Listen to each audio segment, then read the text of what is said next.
Marshall. Welcome to the world of eerie imagination. The fear you can hear. Vendetta. The very word itself invokes dread and strikes a mood of brooding terror.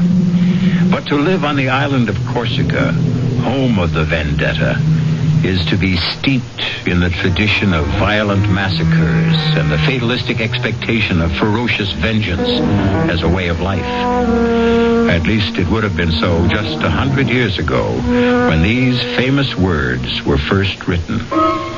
It was a hand. A man's hand.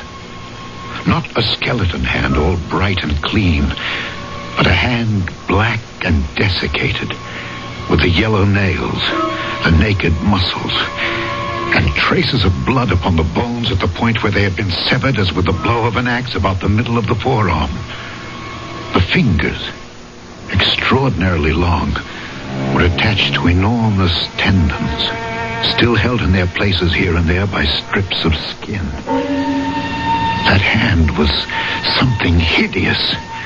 It made one think involuntarily of savage vengeance. And in spite of the putrescent look of death and dissolution, it seemed to have a life of its own.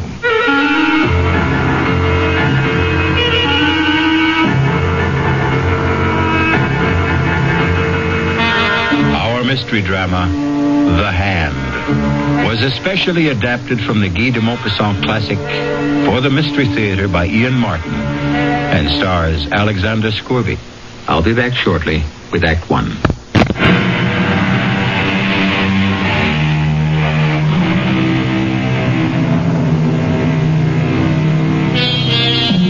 At the time of the bizarre and terrifying affair of The Hand, Henri Donnet was a police magistrate in Ajaccio, a charming little white city nestled on the edge of a beautiful gulf, shut in by lofty mountains.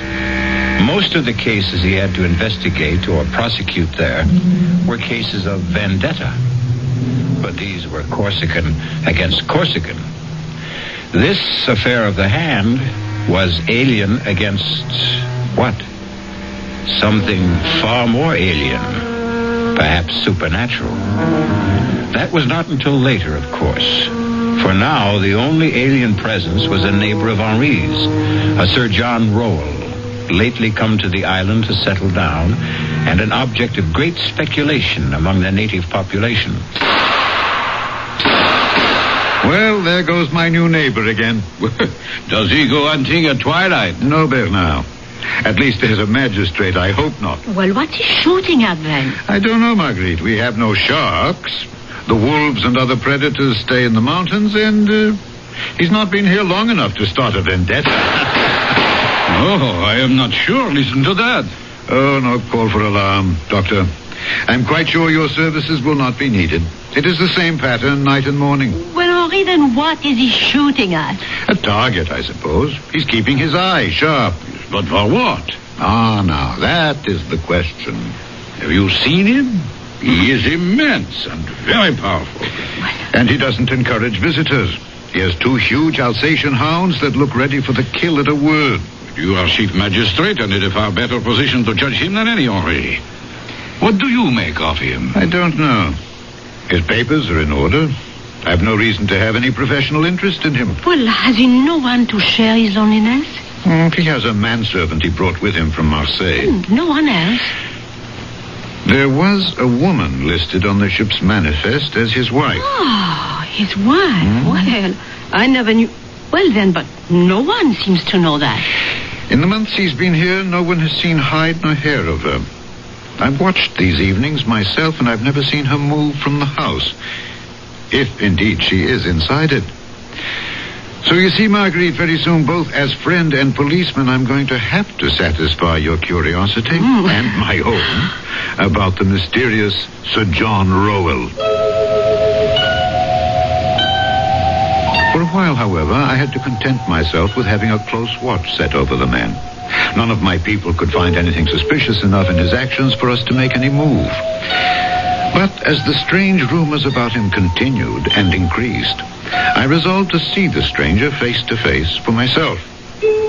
I made a point of going hunting every day in the neighborhood of his place. It took me a little while, but at last, one day... So, bien, Fernand, hold the point. You flushed him, ah? Got him right under the Englishman's nose. Go fetch him, Fernand. Fernand, hold. Hold on. Whiskey! Down, boy, down! That's it. Good dog. Hold. Here, Whiskey, here. My apologies, sir. Your bird, I believe? No, not at all. I shot him right from under you. Sorry. I didn't know you were there.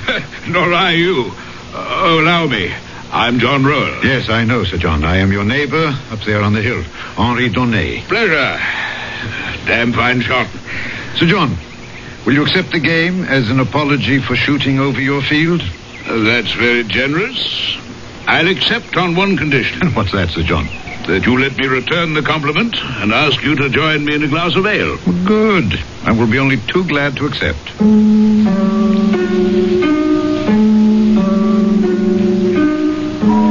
It was less the heat of the day than my professional interest that prompted me to accept the invitation from the tall man with the red hair and beard. Very tall indeed. And also very broad, a sort of placid and polite Hercules. I was most anxious to be able to question him about his life and his projects. Joseph, out here on the veranda. Change your mind and have something stronger? Oh, no. Ale will be perfect.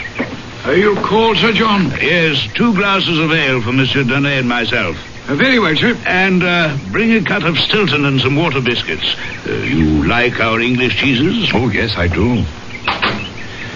We are quite insular enough here on Corsica. It's a rare pleasure to indulge in a foreign taste. I know what you mean. Still, I can't feel that Corsica, or for that matter, anything French is anyway foreign to me. Now, Joseph, splendid. Thank you. Put the tray on the table here. Yes, sir. You can loose the dogs again. We'll be quite safe while I'm with Monsieur Donnet. Very well, sir. Oh, those are the big Alsatians I see occasionally, huh? 2 of them. Yes. They look quite savage and fierce. Do you think perhaps my dog will... Oh, have no fear. Castor and Pollux are as docile as kittens where other animals are concerned. They're trained as man-killers. Huh? And then... only at my command. Your health, Monsieur Donnet? To yours. Delicious. So refreshing. As the view of the sun setting across that blue Mediterranean water. Yes.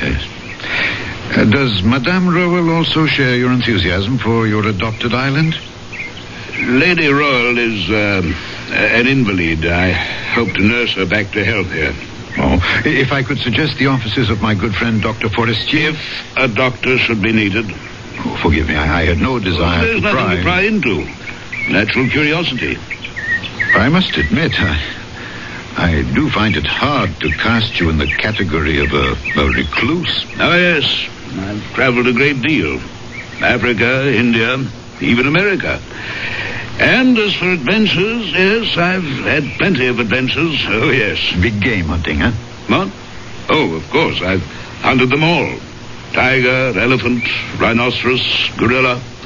The name's a legion. Oh, all very dangerous animals. Terribly so. Not really. When you compare them to the worst of all. Oh, what? What else, Monsieur Donnet? In your profession, you must know him too. Man. Man himself. Hey, Sir John, come quickly. What on earth? Forgive me. I followed Sir John down the front steps of the veranda as he took them 2 at a time and disappeared around the corner of the house. I would have followed him further, except as chance had it, I turned my ankle quite severely on a loose stone after the bottom step. Stopping in momentary pain, the yelp and snarl of the dog suddenly quieted, and I was conscious of the squeak of the front door of the house. Arrested, I looked up to see, framed in the doorway, a tall, emaciated woman with great bruised half circles underlining her eyes that stared with a feverish gleam. She wore a long, loose, trailing peignoir, and with one hand, she beckoned towards me while clutching something in the other close beneath her breast. Painfully, I limped back up the steps. Help me. Whoever you are, help me. Lady Roll? Whoever I am, this side of the grave, help me. But how? By sending this letter. Post haste. Oh, but please, I beg of you on all our lives. Don't tell Sir John. Well, I'm afraid, madame, Please, don't refuse me. You're my last, best hope. Hope for what? I cannot stay in case he returns, but please, I beg of you, send my letter. She was gone, like a wraith, as though she'd never been. But the letter in my hand was real enough. Before I had time to read the person to whom it was addressed, I found myself involuntarily concealing it in my pocket before Sir John, returning, could see it. Nor could I stop to ponder why my impulse had been to accept the lady's part rather than that of my charming and seemingly outgoing host. Why I chose to conceal its existence rather than reveal it. My dear Monsieur Donnet, pray forgive me. I'm most sorry we had to be interrupted. Oh, forgive me for not following you, but I turned my ankle. What happened? Oh, the curse of trying to maintain privacy. The curiosity seeker. A farmer from back in the hills named Deschamps, who passes by here on his daily route, for some unearthly reason came skulking round the back of the house and was cornered by the dogs. But what would he have expected to find here? Heaven knows. I've no secrets worth anyone's concern but my own, as I hope you believe. Or is your presence here today more than just a seeming accident? Are you concealing something from me, sir? I was aware that he wore about his loins an American-style gun belt, and that low on each hip, concealed by the flare of his coattails, were two matched pistols with mother-of-pearl handles, on one of which his right hand rested lightly. The letter in my pocket seemed to burn through the lining as I tried to judge whether it caressed that handle by accident or design.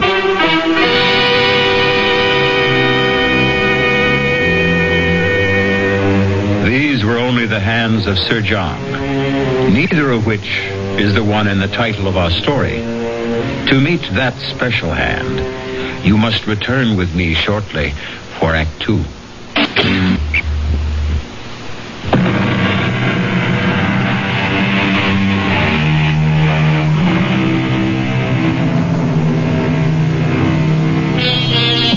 The huge, red-haired and bearded Englishman towers over the small, dapper Frenchman. They are as widely disparate men as you can imagine. One all muscle and vital force, the other elastic, supple, poised always for the counterstroke, like a rapier. Antagonists? No, only in a sense. But whatever their relationship, mutually admiring of each other. Why should you imagine I have anything to conceal? Why, indeed. Come, let's go inside. I'll show you some of the trophies of a roving life, if you'd be interested. But very, of course. Can you stand on your ankle all right? Is it sprained? No. Just a slight twist. From the hall, he led me into his parlor, which ran the length and breadth of the whole house across the back in a great L. His parlor was all hung in black silk, embroidered in gold. The fabric is Japanese work. Yes, but the rest is yours. Not the panels. What's mounted on them? Yes, tiger, lion, black panther. Those I recognize. And elephant tusks, I see. The hippo and he and the rhino are a little large for mounting. The rhinoceros is the most dangerous of all, I suppose. Except, as I told you before. Now, you're not honestly going to tell a policeman that you're a manhunter. Not within the confines of civilization, I hope. But I've done a good deal of manhunting, too, in my time. As a soldier? That's a profession, not a sport. I've saved a mount in the center for the ultimate trophy. But never had, shall we say, the courage to make the necessary bag to mount it. I was following the direction of his gaze to a gapingly empty panel in this bizarre and gory collection from the hunt. A panel conspicuous from all the others since it was lined in red velvet, as if in expectance of framing the pièce de résistance. What would you hope to put there? Once, I would have been tempted. Now, nothing. I keep it there to remind me that it could be my own head that poetic justice could have easily decided to frame. Oh, gad, it's suddenly getting dark. Yes, then I must be off for home. I mustn't hold up your dinner. I've enjoyed our meeting thoroughly. Please, come again. You're always welcome. I am not quite so sure of your Alsatians. Oh, you need have no worry. From now on, they'll treat you as a friend. As I hope I can. As I want to be.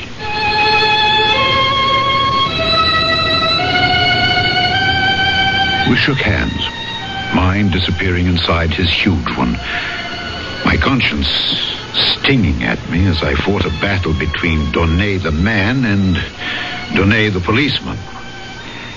Climbing the hill back to my villa with Fernand frisking along beside me, I tried to tell myself I was only being practical, that I was giving myself time to make my decision.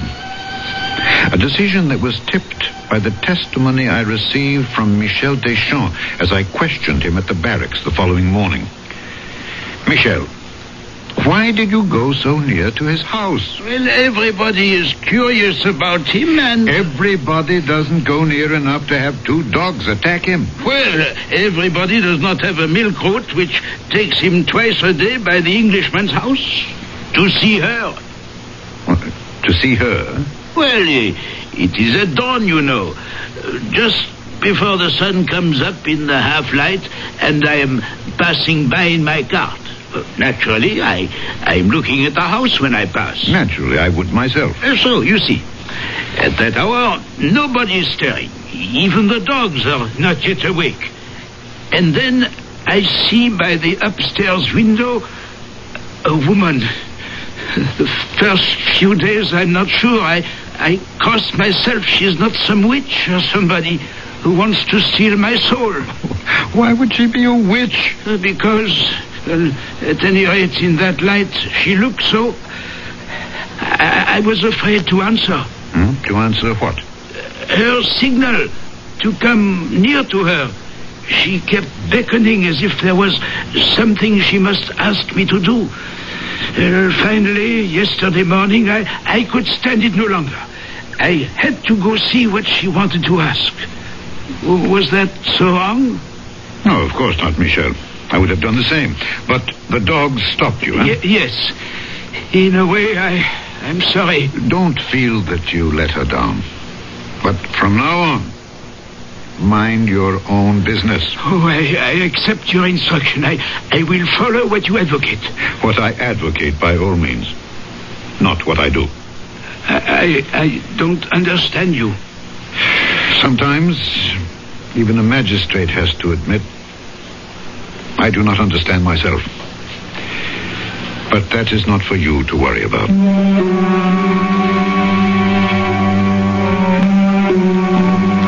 That very morning, there was a mail packet sailing. And I sent off the letter, quickly, almost surreptitiously, without looking at the address, except for the fact that it was to the United States of America. And I forgot it, I imagined. And the months went by. Oh, I do think it's very tedious of you, Henri. Madame Forestier. Oh, well, either for reasons of your own, you are protecting our most famous visitor from the rest of us, or, well, he has some hold over you to protect his precious privacy. He has no hold over me. Oh. Quite the contrary.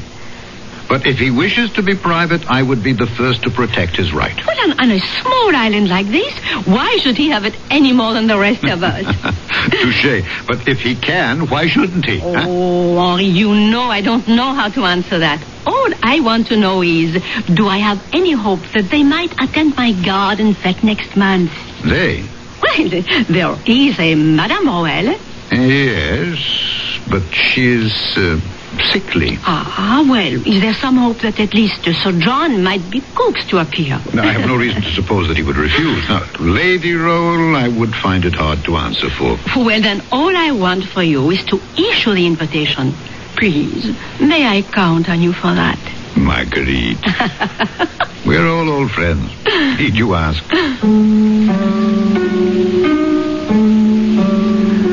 I had my doubts about Sir John, and more particularly his lady, attending any local garden fete. But I could scarcely, in my wildest imaginings, have foreseen how extravagantly and tragically it would be impossible. As I approached the house in the hollow below me, I was in a first-class mood because, in addition to a packet from the mail ship for my host, I also bought a bottle of sherry to share with him that, in my opinion, was one of a kind. He met me at the veranda. Well, this is an unexpected pleasure. We had a mail ship in today. I brought you a parcel. Me? Yes. And I thought I'd outstrip the mail. Vain hope. A parcel, you say? This. What on earth? It might be a gun from its shape, but it scarcely weighs enough. Shall we go in the parlor while I open my surprise parcel? As we moved into that parlor, I was super conscious of my host's reaction to the parcel he bore in his hands. Although there was no superscription from the sender, I had an infallible feeling that he sensed exactly where it had come from. That somehow I was accidentally part of a climax in the life of this strange and vital man. We've talked about my trophies, Monsieur Donnet. Yes. The ones I've mounted, the others too clumsy and large to render that way. Yes. And the third and different class, so far I've had no right nor courage to mount. What are you saying, Sir John? There is no reason for my receiving this parcel that I can conceive, except one. That I've found no refuge here. I've been betrayed. Only my wife could have done that. And who else is there to have aided her determination to destroy me? You're asking me? Yes. You're the only link we have to the world beyond this house. Sir John, believe me, I had no wish to betray you. I'm sure of that. The day we met, your wife, while you were calming the dogs, your wife asked me to send a letter for her. To Richard Roll?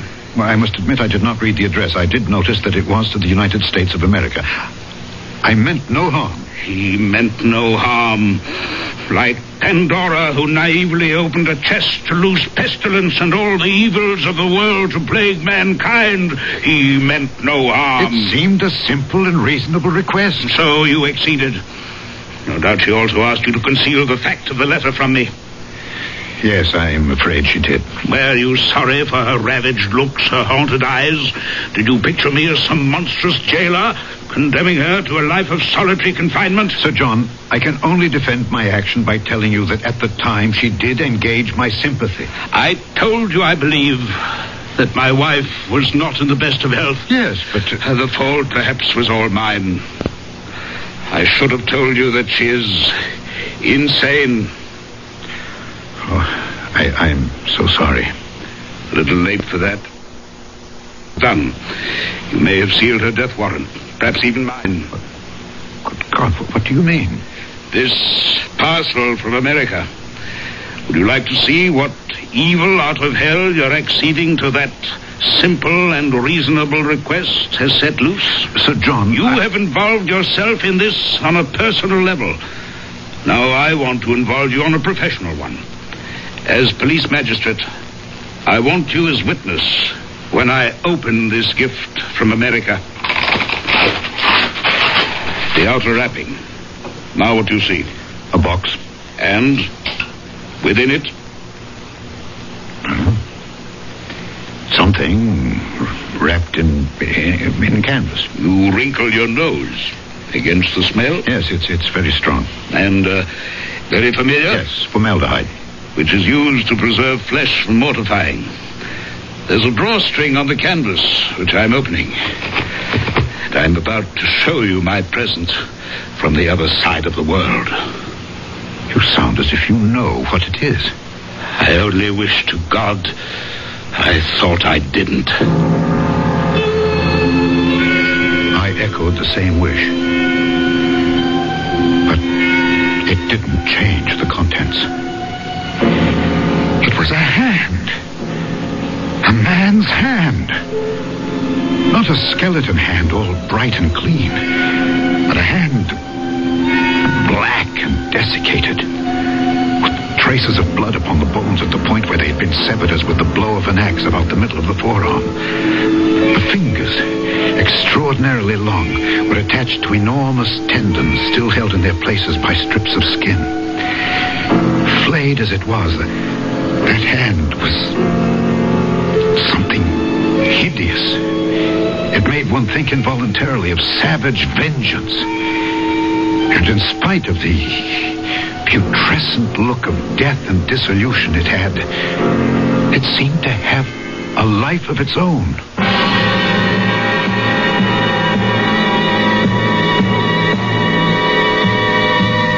So now we see the embodiment of the title of our story. A poor choice of words, since nothing can be more disembodied than a severed hand. Whose hand? And why? And are these nerveless fingers really capable of writing a death warrant? I'll return shortly with Act 3.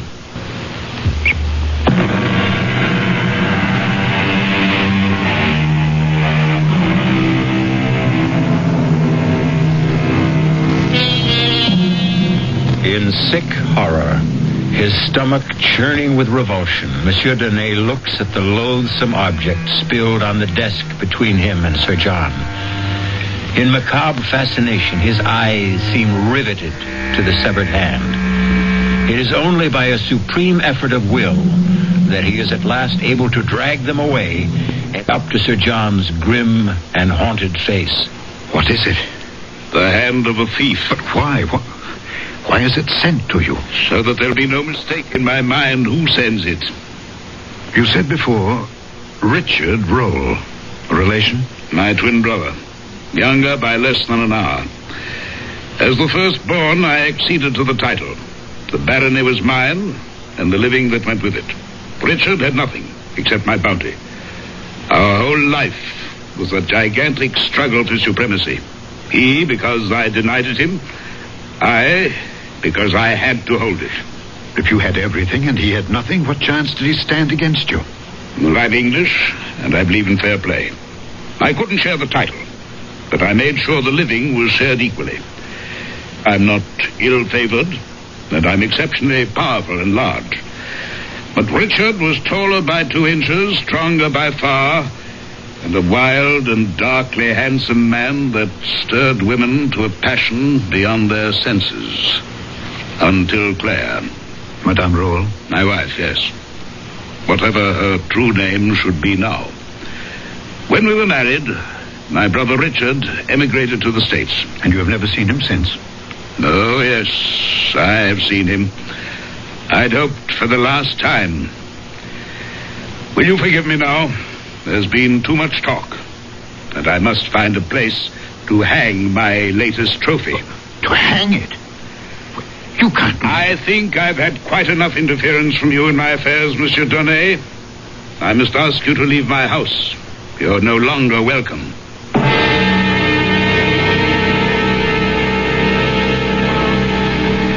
It seemed a long journey up the hill that night, for I did not climb it alone. On the way back to my house, I was haunted by 100 thoughts. Had I done wrong to send the letter? Whose was the severed hand? What was the mystery of Sir John's retirement? And what motivated the vendetta of his brother against him? Old jealousies? Or was it all as simple as chercher la femme? Certainly, she would not be hard to find. It must be the lady role, if a woman was at the heart of it all. Only one thing I could be sure of now, that I should not be seeing him again. But I was badly mistaken about that. Well, Joseph, what brings you here? Begging your honour's pardon, but Sir John asks if it would be convenient for you to wait on him this evening. Of course, when? If it would suit your honour, now would be fine. It suits me.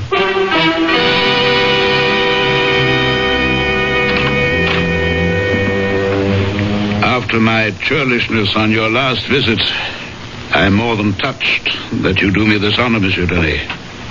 Since I am still concerned that I may have done you more harm than honor, I couldn't have hesitated. I have some papers here on my desk that I wish to leave in your charge, after asking you and Joseph to witness them. What kind of papers, Sir John? My last will and testament, some property assignments, the legal debris that follows sudden death. Joseph? Yes, Sir John. Will you sign here and here? Yes, sir. Is there all this immediacy, sir? In the midst of life, are we not all equally in the midst of death? Thank you, Joseph. You may go. Yes, Sir John. Now, you, Monsieur Donnet? If you want me to. But I see no reason why. Whatever polite disclaimer was on my lips, it was frozen at that moment as my eyes fell on a blood-chilling sight. A black object in the midst of the empty panel lined with red velvet. Empty no longer. It was the hand, mounted now as the chief of all trophies. But different from all the others in one respect. They were mounted. This was imprisoned. Round the wrist, an enormous chain of iron had been rivened about the foul relic, and this chain fastened the hand to the wall by a great ring, solid enough to hold an elephant in leash. Good God! Ah, yes, the hand. Well, better than my own head, if I can keep it. Will you sign? Well, yes, of course.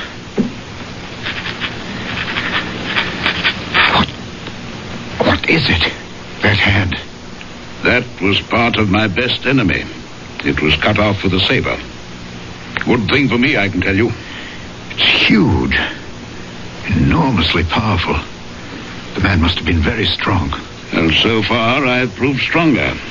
I put the chain on the hand to hold it. The chain is no use now. The hand can't get away. The chain is necessary. This hand always tries to get away.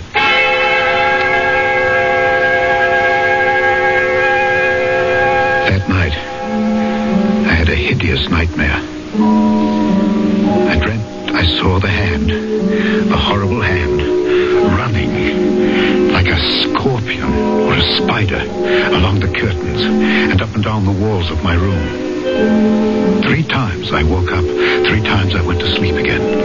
3 times I saw the ghastly thing running all over my room and using its fingers like so many legs.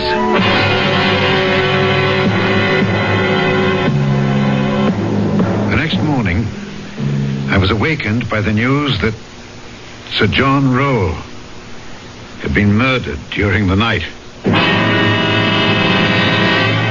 For God's sake, Bernard, act like a doctor instead of some frightened schoolgirl. No, you have not seen him yet, old friend. Well, is it the first corpse either of us has had the misfortune to look at? Just like this. Oh, how did he die?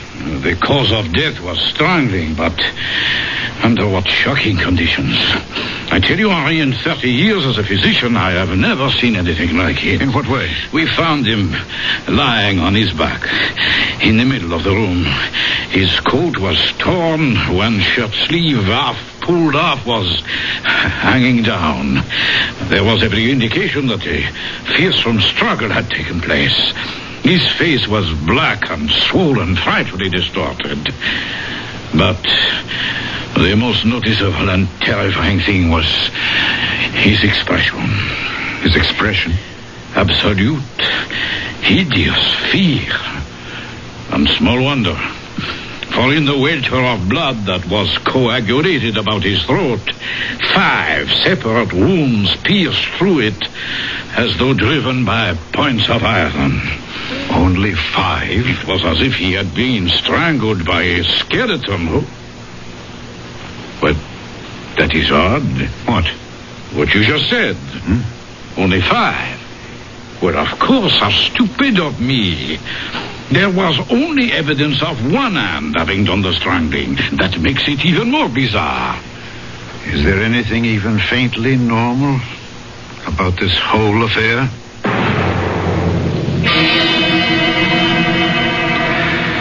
Now, Joseph, you heard no unusual noise during the night. Oh, no, monsieur le magistrate. You sleep where? Well, here in that little room off the kitchen there. And there was no sound from the dogs all night long? Oh, no, sir. Yet if a stranger had approached the house... Oh, those dogs would have torn him apart if he was a stranger. But they were quiet? You would have heard them if they had not been, huh? Well, I'm a very light sleeper. Yeah. Did you sleep late this morning? No, I'm awake before cocks crow, you see. So many things to be done. Water to be drawn, the fire to be laid. Yes. And that's what you were busy with when Lady Rowell left the house? Well, I was already preparing breakfast for Sir John and a tray to bring up to... you see, that's why I was so surprised when she walked into the kitchen fully dressed. And what did you say to that? Well, it's not my place to ask. I just said, what do you want? And? Well, she said she didn't want anything. Just that she was feeling better. And if Sir John should ask about her, she was off for a little walk along the beach. Oh, that didn't strike you as peculiar? Oh, it most certainly did. And did she go towards the beach? Well, I would have thought so. I didn't actually check on it. Why? You're not aware that she's disappeared? Oh, no, sir. We'll leave that for a moment. All right, then what did you do then? Well, once I had everything simmering like for breakfast, I went up to Sir John's room to assist him in his toilet. You were in this habit? Every morning, regular as clockwork. Continue. Well, he wasn't there, sir. His bed hadn't been slept in. Turned down just the way I left it the night before. So, I became alarmed. Everything was out of sorts, you see. I see. And then you came downstairs and found him? That's right, sir. Oh, covered with blood from head to foot. It just don't signify. What does that mean? Well, you knew, Sir John, sir, if ever there was a man built and ready to take care of himself, it was he. Why, he never slept without having loaded pistols or revolvers within arm's reach. And he knew how to use them. Yes. Have you any idea who killed him? Oh, no, sir. Could it have been Lady Rowell? Not a chance, sir. I met her once. She was a tall woman. Oh, but wasted away, Your Honor, and weak as a kitten.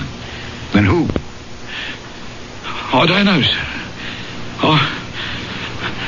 I don't even want to know. Neither did I. Or at least to check on what was in my mind. But I had a duty to my position, and I must admit a morbid drive to support my supposition. He was lying, just as he is now, on this carpet here? That's right, sir.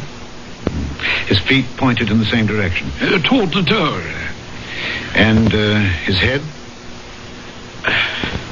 As it is, sir. Towards the panel directly ahead of you.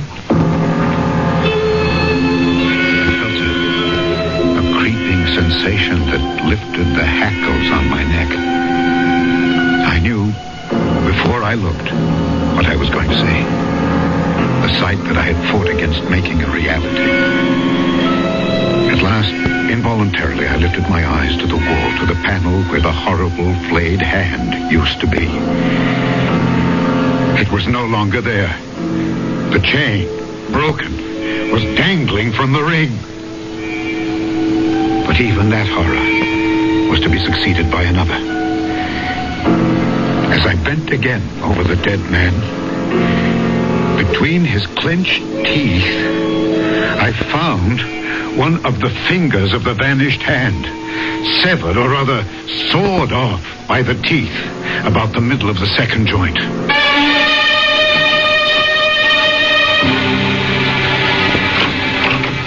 Henri, forgive us for violating the sacred precincts of your police office, but the axle of my carriage is broken and we are here to beg you to carry us home. If you are ready to go. I'm always at your service. And tonight, since it grows dark early these evenings, I will welcome company. But surely you're not still brooding over Sir John and his vanished lady? The missing Lady Rowell I can accept. Our Gulf is beautiful, but the tides are treacherous, and her hold on life at best was tenuous. Perhaps she wanted to end it. The mystery of Sir John is something else again. Something best forgotten, I think. Yes. But it doesn't seem to want to be. Let me show you. Marguerite, forgive me. If you feel faint, close your eyes. Yes. Bernard, you remember you said he might have been strangled by a skeleton? Yes. Yeah. Might he have been strangled by this? Good Lord. So that is the famous hand, huh? Yes, if it were possible, such a hand could have made the wounds on his throat, but where did you find this? It was discovered last night in the cemetery on the tomb of Sir John Rowell. And mark one thing well. What? The index finger is missing. The one we found in the corpse's mouth.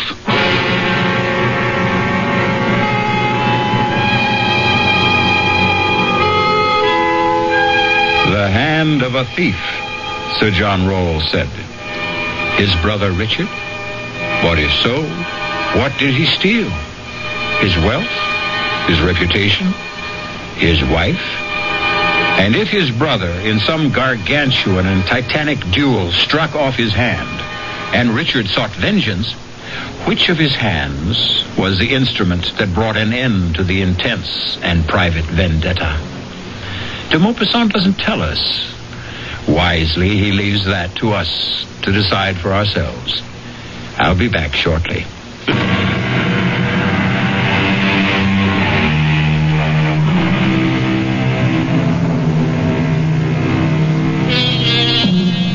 I won't easily close my eyes tonight, for fear that my mind's eye will conjure up a vision of the black and desiccated hand with the yellow nails, scrabbling like some loathsome crab across the floor, up and over my bed, and scuttling around the walls. Its four good fingers moving like spider legs, the mutilated stump of the fifth like a head. Our cast included Alexander Scorby, Ian Martin, Mildred Clinton, and Guy Sorrell. The entire production was under the direction of Hyman Brown. And now, a preview of our next tale. You will be haunted by the magnet that drew you to me. The weapon with which I ruined your life and will destroy you. My smile, Ernest. My smile. No. Look at me. Sensuous lips bearing milk white, perfectly matched teeth. Look. Here, let me. She's falling across the table. I think... Yes. She's gone. Berenice is dead. No. Ernest, don't. Her mouth. She is staring at me with her teeth. Anthony, in heaven's name, close her mouth. Close her mouth! This is E.G. Marshall inviting you to return to our Mystery Theater for another adventure in the macabre. Until next time, pleasant dreams.